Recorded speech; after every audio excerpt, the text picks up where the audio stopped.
Muy buenos días, hermanas y hermanos, agradecidos con el Señor que nos permita seguir disfrutando de esta epístola a los Efesios. El día de hoy vamos a compartir los versículos del 4 al 6, pero por favor le pido que me acompañe a partir del versículo 3 para que entremos en el contexto adecuado. Y leemos así: Bendito sea el Dios y Padre de nuestro Señor Jesucristo, que nos bendijo con toda bendición espiritual en los lugares celestiales en Cristo, según nos escogió en Él antes de la fundación del mundo, para que fuésemos santos y sin mancha delante de Él, en amor, habiéndonos predestinado para ser adoptados hijos suyos por medio de Jesucristo, según el puro afecto de su voluntad, para alabanza de la gloria de su gracia, con la cual nos hizo aceptos en el amado. Vemos cómo estos versículos nos hablan de un propósito. Ahora bien, Jesucristo no vino esencialmente a darnos propósitos sin antes salvarnos de algo más profundo que un despropósito en la vida, como lo es el pecado que nos separaba de Dios. Porque yo puedo tener un propósito en la vida sin que Dios forme parte de él. Cumplido esto, es decir, la reconciliación con Dios, ser escogidos, podemos entonces hablar de un propósito, el cual se cumple solamente en Cristo Jesús y desde la eternidad. Una vez escogidos en Cristo, entramos en la preposición para, como propósito, que encontramos en los versículos del 4 al 6, como fin o término de la acción de Dios estando en Cristo Jesús. En el versículo 4, por ejemplo, encontramos el primer para como propósito, para ser santos y sin mancha delante del Padre. En el versículo 5 leemos, para ser adoptados como hijos suyos por medio de Jesucristo, y en el versículo 6, para la alabanza de la gloria de su gracia. Así que nuestro estudio esta mañana estará basado en estos tres propósitos como consecuencia de estar en Cristo Jesús. Quiero recalcar lo que acabamos de comentar. Primero, estamos en Cristo Jesús y luego tenemos un propósito. Empezamos con el primer para del versículo 4. Para ser santos y sin mancha delante del Padre.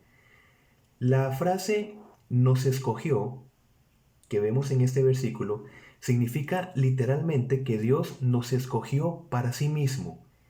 Esto porque el pecado hace vivir a la humanidad para sí misma, queriendo ser como Dios e independientes de Él. Es importante entender que los escogidos son considerados no en cuanto a una relación con otros que no han sido escogidos, sino en cuanto a aquellos que responden el llamado de Dios, pues es su deseo, el de Dios, que ninguno perezca, sino que todos procedan al arrepentimiento. En este versículo, la frase antes de la fundación del mundo es muy importante, porque el mensaje se sustenta en Dios como creador y soberano. Si se reconoce a Dios como creador, se concluye que la vida que tenemos no nos pertenece, así como cualquier otra cosa que poseamos. ¿Cuándo somos escogidos? Somos escogidos cuando respondemos al plan eterno de Dios al creer en Jesucristo y a partir de ese momento entramos dentro de los propósitos divinos, no antes. En el versículo 4 encontramos el primero de estos propósitos, ser santos y sin mancha. Jesús es el primogénito, la máxima expresión de este designio, santo y sin mancha. Solo en la persona de Jesús se dan dos naturalezas, una divina y otra humana. En su naturaleza divina, Jesús es el unigénito, y aquel verbo fue hecho carne y habitó entre nosotros, y vimos su gloria, gloria como del unigénito del Padre, lleno de gracia y de verdad. En cuanto a hombre, Jesús es el primogénito. No significa el primero que fue creado, pues como le dijo Jesús a los fariseos, antes que Abraham fuese, yo soy. sino que se refiere al que tiene en todo la supremacía. Jesús, como primogénito, es cabeza de la creación y de la iglesia. El primero en ser santo y sin mancha para ser representante de la humanidad espiritual y para santificar a su iglesia.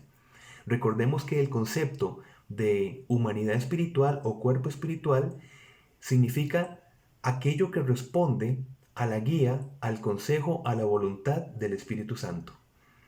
Jesús, por escogencia del Padre, es nuestro representante y nuestro sustituto. Dos palabras muy importantes, pero hay que entenderlas. Porque Jesús es el representante de toda la humanidad, pues como sumo sacerdote del nuevo pacto, ocupó nuestro lugar en la cruz como único sacrificio que podía tener valor redentor y reconciliador con Dios.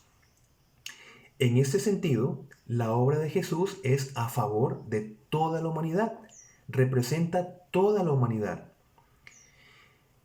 Y Él es la propiciación por nuestros pecados, y no solamente por los nuestros, sino también por los de todo el mundo.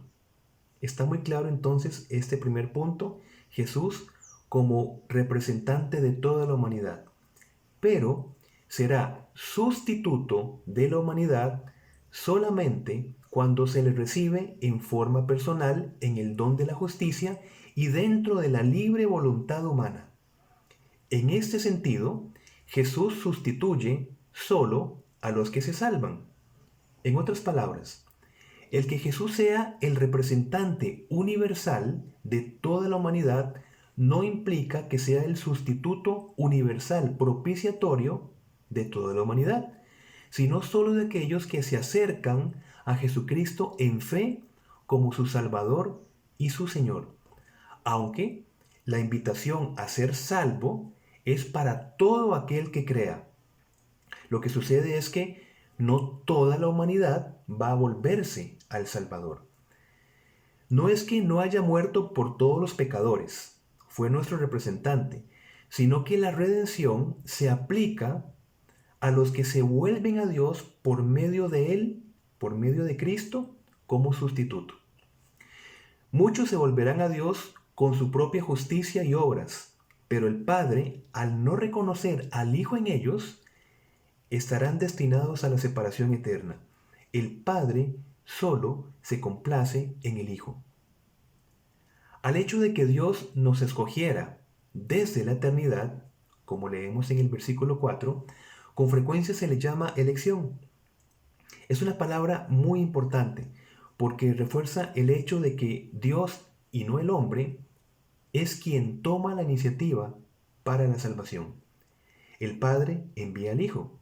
El Hijo voluntariamente realiza el acto de salvación y el Espíritu Santo aplica la salvación en aquel que cree en Jesús, aplicándole el don de la vida que heredó Jesús como primogénito y que le ofrece al individuo por medio del Espíritu Santo.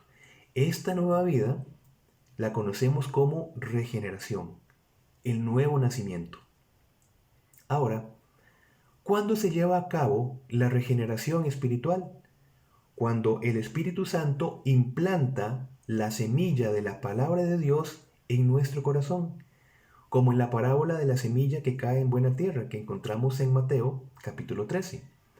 Cuando esto sucede, nuestra vida no cambia inmediatamente, ni rápidamente, ni siquiera en forma constante, pero sí cambia.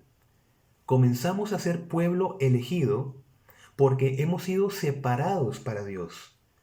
Para ser de los escogidos, debemos responder en fe a la persona de Jesús. Pero antes debemos conocer este plan de Dios diseñado antes de la fundación del mundo. Por eso Pablo le da un importante énfasis al conocimiento de la Escritura, cuando dice en 1 de Timoteo 2:4, el cual quiere que todos los hombres sean salvos y vengan al conocimiento de la verdad. La verdad es todo lo que Dios ha dicho, como lo vemos en el Salmo 119-160, la suma de tu palabra es verdad. Cada persona en su uso normal de la razón, debe conocer y aceptar ese plan maravilloso de escogencia en Cristo que Dios ha diseñado para su vida, desde antes de la fundación del mundo, y a la vez dar a conocer ese propósito a todos los que aún no lo conocen. Nos convertimos en el pueblo elegido por el nuevo nacimiento. Ahora bien, lo que llamamos conversión, nos convertimos, lo que llamamos conversión es el aspecto externo del nuevo nacimiento. Solo Dios ve nuestra regeneración, pero la conversión es lo que se muestra a la humanidad, la parte que se deja ver por nuestra nueva manera de pensar y nuestra nueva manera de actuar. La conversión es la comprobación, el fruto de aquel que verdaderamente ha nacido de nuevo. Se deja ver en ese sentido. Vemos entonces que más que un decir ser salvo, es confesar que se es salvo, manifestándose en un buscar la voluntad de Dios en nuestra vida. Recordemos el concepto de que estamos siendo formados según Cristo. Y Cristo representa la humanidad espiritual a la cual somos llevados por medio de la santificación. Ahora bien, nos preguntamos, ¿al pueblo de Dios ya elegido, ya regenerado, se le exime de sufrir? Por supuesto que sabemos que no, pero sí tenemos una esperanza que nos sostiene. Ya hemos sido escogidos en Cristo Jesús, lo que supera cualquier inconformidad temporal. Pablo nos alienta con estas palabras. Pero nosotros debemos dar siempre gracias a Dios respecto a vosotros, hermanos amados por el Señor, de que Dios os haya escogido desde el principio para salvación, mediante la santificación por el Espíritu y la fe en la verdad. Nuestra conversión es progresiva, porque el Espíritu Santo se toma su tiempo para derribar nuestras resistencias psicológicas hasta llevarnos a una rendición en amor por Cristo. ¿Qué evidencia interna tenemos?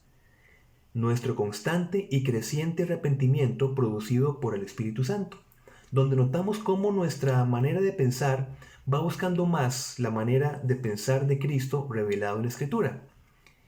El arrepentimiento es parte de nuestro proceso de santificación, el cual nos acompañará toda nuestra vida terrenal, porque la obra de santificación concluye en nuestra glorificación, y vamos notando en este proceso cómo el pecado se va haciendo más sensible para nosotros, y lo vamos entendiendo no como una simple vergüenza personal antes de Cristo, sino ya como una ofensa al amor y a la gracia de nuestro Señor.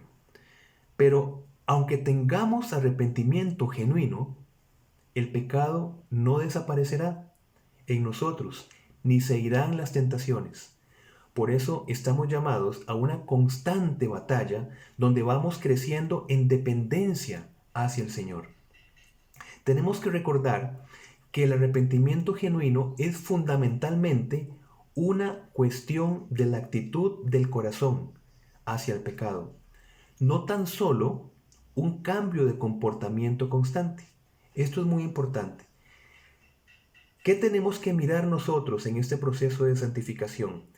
Si miramos nuestra constancia, vamos a estarnos desanimando, sino que el foco y la atención va a ser principalmente en esa actitud del corazón que tenemos hacia el pecado.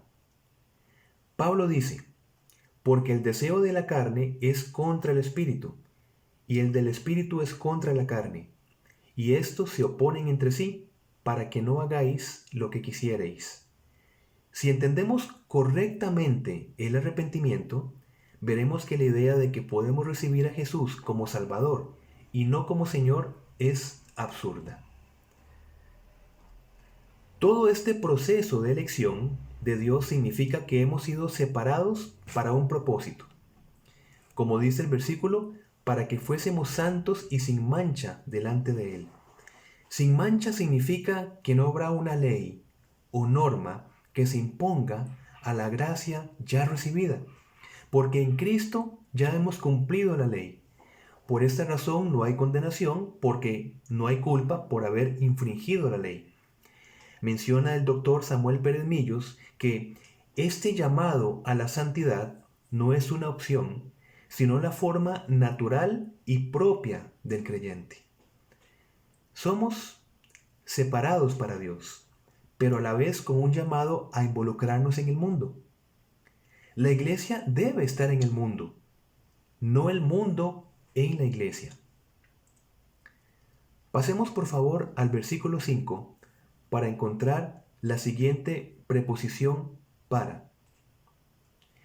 Para ser adoptados como hijos suyos por medio de Jesucristo. Todo lo que Dios hace, lo hace en amor, como inicia este versículo, y todo por el puro afecto de su voluntad. Dios nos amó primero. Nosotros, por naturaleza pecadora, no éramos hijos de Dios, sino criaturas de Dios. Por tanto, estábamos constantemente siendo acusados por el acusador, para que la ley nos condenara. Pero aún habiendo pecado, Dios, amándonos, nos predestinó al máximo privilegio posible, ser hechos hijos de Dios. Con la resurrección de Jesús y para todos los que creen en Él, el diablo o acusador está destruido en sentido operativo contra quienes son hermanos de Jesús e hijos del Padre por adopción.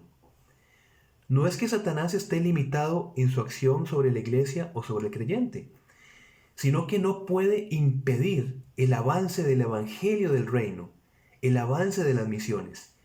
En este sentido, está atado desde el ministerio terrenal de Jesucristo. Los ángeles son llamados hijos de Dios en el Antiguo Testamento por el vínculo de la creación, pero solamente los seres humanos tenemos el privilegio de que lo somos por el vínculo de la adopción. Por eso, el apóstol Juan escribe: mirad cuál amor nos ha dado el Padre para que seamos llamados hijos de Dios. Predestinar significa que Dios nos dio un destino de antemano. Es decir, expresa lo que Dios hace en los que son escogidos o en los que han respondido a la salvación. Esto es muy importante. Hay una respuesta y posterior a esta respuesta hay una predeterminación. No se refiere que hay una predestinación para los no salvos. ¿Por qué? Porque Pablo usa el pronombre personal nos en el versículo 4 para limitarse a los escogidos en Cristo, eliminando cualquier posibilidad de predestinación o propósito para aquellos que no son santos y fieles en Cristo Jesús, según el versículo 1. Los que no han respondido a la salvación se refiere. Por tanto, no hay tal doble predestinación, porque solamente hay una predestinación para aquellos que están en Cristo Jesús. Para ser claros, y repitiendo el concepto, primero somos escogidos y luego se nos da un propósito por medio de la santificación como pueblo de Dios. Aquellos que no se arrepienten y que no se vuelven al Señor no son escogidos en Cristo Jesús y no forman parte del pueblo de Dios que gozará eternamente de su presencia. Esto es, no tienen un destino de antemano. En su escogencia, Dios no impone su voluntad. Recordemos que en Jesús hubo una representación y una sustitución. Dios no se impone no porque no tenga la soberanía de cumplir lo que guste como creador de todas las cosas, sino que la relación filial que busca con la humanidad es de una respuesta libre en amor, no por coacción. Sabemos muy bien que cualquier relación que se construya sobre la imposición del más fuerte sobre el más débil no da espacio para el amor. Como vimos en el estudio anterior, la voluntad divina en Jesús no coaccionó su voluntad humana. Lo que pasa es que la verdadera libertad es escoger la voluntad de Dios. Así que Jesús como hombre buscaba en todo lo que deseaba el Padre, como plena respuesta de amor, y siendo Jesús verdaderamente libre como nuestro primogénito. A esa libertad somos llamados, donde encontraremos la paz verdadera. Recordemos que Jesús representa la verdadera humanidad que responde y se somete, pero en amor, con verdadera libertad. Voluntariamente se humilló tomando forma de siervo. A esto apunta nuestra verdadera humanidad, a ser como nuestro primogénito. Y de hecho, esta es la acción del Espíritu Santo que está operando en este momento en los que somos salvos en Cristo Jesús. El versículo 3, recordando, dice que ya hemos sido bendecidos con toda bendición espiritual, así que no debemos darle cabida al temor en relación con la muerte como paga del pecado. Ser esclavo en Cristo es tener verdadera libertad, y ya no hay temor de la esclavitud de la condenación. La relación entre no temer por ser ya hijos de Dios adoptivos lo expresa Pablo. Pues no habéis recibido el espíritu de esclavitud para estar otra vez en temor, sino que habéis recibido el espíritu de adopción, por el cual clamamos, Abba, Padre. Pasamos de ser enemigos a ser hijos de Dios. La muerte, para los que no tienen esperanza, es temor, es angustia y es el rechazo del mundo. Lo estamos viviendo en estos tiempos de pandemia. Para nosotros como creyentes, cuando llegue la muerte será ganancia, porque será la esperada nueva experiencia con Cristo. Como decía Pablo, para mí el vivir es Cristo y el morir es ganancia. Así que ya hemos sido adoptados, pero a la vez esperamos la plenitud de esa adopción. ¿Por qué la palabra plenitud? Porque recordemos que hemos sido enriquecidos con toda bendición espiritual, pero esperamos la redención de nuestros cuerpos para un gozo integral, completo. Escribe Pablo, porque sabemos que toda la creación gime a una, y a una está con dolores de parto hasta ahora. Y no solo ella, sino que también nosotros mismos, que tenemos las primicias del Espíritu, nosotros también gemimos dentro de nosotros mismos, esperando la adopción, la redención de nuestro cuerpo. Este regalo de la adopción es la promesa en Cristo no para unos cuantos, sino para todo aquel que cree, para todo que es elegido en Cristo, para todo aquel que cree. Y leemos en Juan 1:12, mas a todos los que le recibieron, a los que creen en su nombre, les dio potestad de ser hechos hijos de Dios. Volvemos al desafío de Pablo. ¿Cómo van a creer si no hay nadie que les predique? Fuimos escogidos y predestinados a ser embajadores de Cristo para dar a conocer esta esperanza en medio de un mundo sin esperanza. Y concluimos con el versículo 6, con el siguiente propósito, para la alabanza de la gloria de su gracia. De los propósitos de Dios en el creyente, encontramos en este versículo el propósito final. Recibir la adopción de hijos de Dios, ser santos y sin mancha, es para que alabemos la gracia de Dios a favor de los indignos, para adorar a aquel revelado como el Dios y Padre de nuestro Señor Jesucristo. El énfasis de este versículo se dirige en forma especial hacia la gracia de Dios, es decir, ese amor concedido hacia el que se había perdido en pecado. Esta gracia solamente es por medio de Jesucristo. Leemos en Colosenses 1:13, el cual nos ha librado de la potestad de las tinieblas y trasladado al reino de su amado. Vemos la frase final del versículo 6, nos hizo aceptos en el amado. El que seamos aceptos significa que nos ha tratado con gracia o misericordiosamente.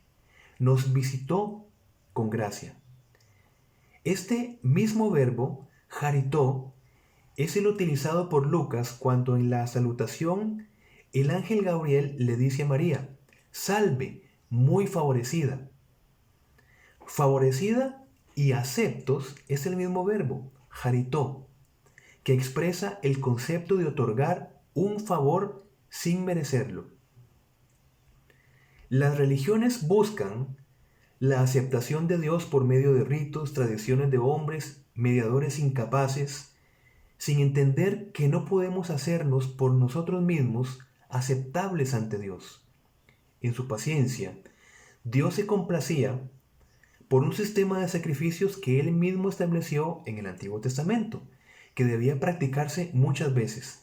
Pero como dice Hebreos, nos convenía tener un sumo sacerdote así, santo, irreprochable, puro, apartado de los pecadores y exaltado sobre los cielos. A diferencia de los otros sumos sacerdotes, Él no tiene que ofrecer sacrificios día tras día, primero por sus propios pecados y luego por los del pueblo, porque Él ofreció el sacrificio una sola vez y para siempre, cuando se ofreció a sí mismo. Jesús fue amado por el Padre no solamente por su obediencia, sino por la calidad de esa obediencia. Es decir, no esperaba que el Padre le dijera qué hacer, sino que en amor se ofrecía a sí mismo. No es una obediencia pasiva, sino activa, porque pone su vida voluntariamente. Por eso me ama el Padre, porque yo pongo mi vida, dice Juan 10:17. El amado eligió voluntariamente el camino de la cruz. Así que somos llamados voluntariamente a tomar nuestra cruz cada día y seguirle, como nos enseña nuestro primogénito. Terminamos con la frase, para alabanza de la gloria de su gracia. Dios es invisible para nosotros. No podemos verlo ni tampoco el mundo que le demanda. Darle gloria es de alguna manera hacerlo visible en nuestra vida, que otros hablen bien de Dios, por lo que ha hecho, hace y hará en nosotros. Es decir, que Dios brille en nuestra vida, como aquel brillo en el rostro de Moisés cuando estaba en la presencia de Dios y se dejaba ver este brillo. A diferencia de este gran profeta, Dios, más que estar con nosotros, está en nosotros. Ya hemos sido bendecidos con toda bendición espiritual. Ya somos el pueblo de Dios y tenemos un destino en Cristo. Ya hemos sido liberados del temor de la muerte. Ya somos hijos de Dios por adopción y hemos sido aceptos en el amado. Todo esto es para alabanza y gloria de su nombre. Amén.